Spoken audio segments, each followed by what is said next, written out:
What do we got here? Somebody wants to talk about intermittent fasting. Something that I've been doing. Let me see how many days I've been doing it. I'll let you guys know. I should go step on the scale and see if I've lost any weight here. I must have. I've been doing it. I did it 1, 2, 3, 4, 5, 6, 7, 8, 9, 10, 11, 12. Since May 6th. Well, May 5th is when I started. I've done at least 16 hours, occasionally a little over 17, every single day except Sunday night, the 8th. But I've done it 1, 2, 3, 4, 5, 6, 7 days in a row. I had a day off, and then 1, 2, 3 days in a row. This looks like a baseball schedule. And yeah, my stomach is going down. I'm hitting the gym after this, and then I'm going to have a little bit of lunch here. I'll let you know how it's going. Intermittent fasting. Hello, Mr. Burr. Oh, by the way, now that I'm into the wonderful world of coffee, I want you guys, all these cities I go to, you tell me the fucking best cup of coffee, and I'm going to fucking swing by and check it out. I'm going to Florida. I'm in Tampa. So you know I got to go down to Ybor City to get me a cigar or something. Let me know what the place is out there. All right, intermittent fasting. Hello, Mr. Burr. Just writing to tell you that intermittent fasting actually works. Well, good. Fantastic. He goes, I became a fat fuck during the early days of the pandemic. I'm 6 feet and was a little over 225 pounds. Driving down the road one day, I hit a pothole and felt my titty jiggle. Oh, no. And that was the motivation I needed to get to work on myself. Well, that's good, man. At some point, you got to be ashamed of yourself to turn it around. And there's nothing wrong with being ashamed of yourself. If you're ashamed of yourself, that means that you know you can do better. Which means you got some pride buried underneath all that bacon fat.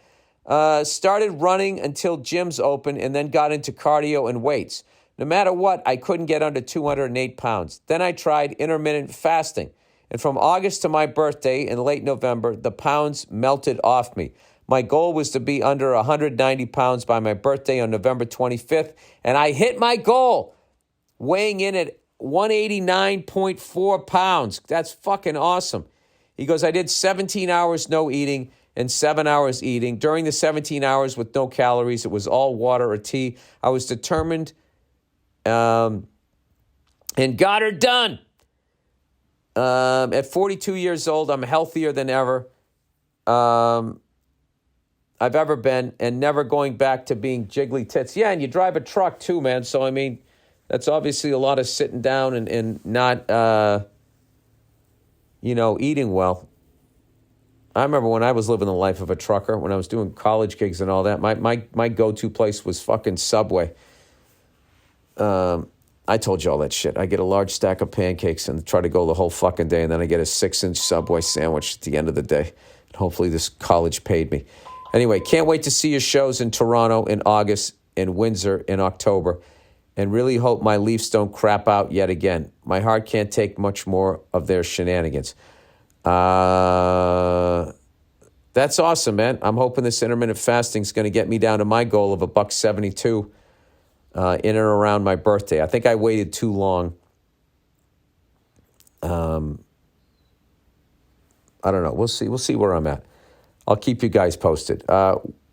Tell me, where are you from? Billy boy, Billy boy. Tell me, where are you from? Charming Billy.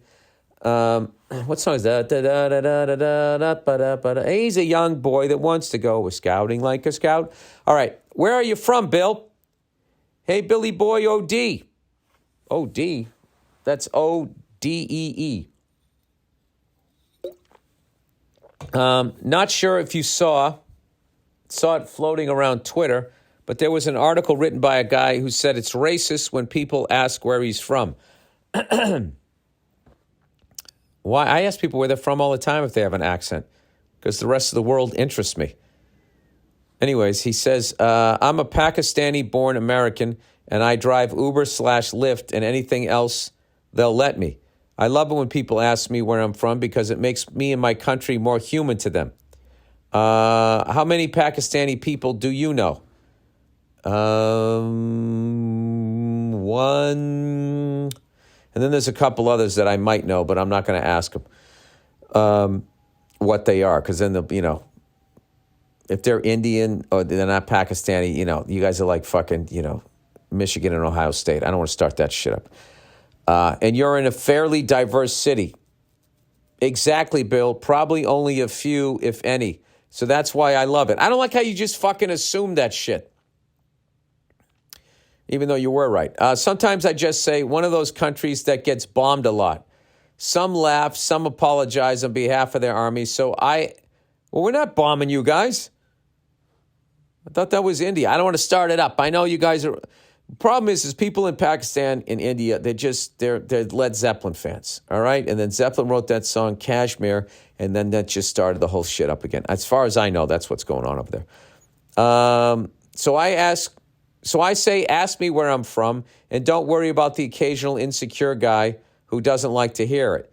Thank you for all the laughter. Well, yeah, I mean, it's kind of like, it's probably because they got treated like shit. I mean, there's a difference between like, hey, man, where you from? That's a cool accent. As like, as being like, dude, where the fuck are you from? I mean, that's not a good one. All right, remedies. Hey, Billy Drum Solo King. Someone wrote in about home remedies. I married a black woman who's a bit older than me, but her mom is from the generation of home remedies. Earaches, take a bottle of sweet oil, warm it up under running water. And what do you do with it? Do you drink it or pour it in your ear? I wouldn't think you'd want to pour it in your ear. When warm, here we go. When warm, not hot, pour a capful in your ear. What? Sore throat, gargle with peroxide and water. There are countless others, but these are a few. Enjoy the summer with the family in the playoffs. Peroxide and water. I think Donald Trump thought that cured COVID. All right. I would say, do I have any fucking home remedies? No, I was the Vicks Vapor Rub generation. When you had a cold, you took that shit and you just rubbed it on your chest. Yeah, and you smelled like a fucking stick of wintergreen gum. Didn't work. There was another one. You put a towel over your head and you sat above steaming water to try to clear out your nasal passages. But I just know other ones. Like if you're in the shower, if you're taking a shower, the end of a hot shower, if you turn it on cold, it sucks. But once you get used to it, I can't even tell you how fucking alive you feel.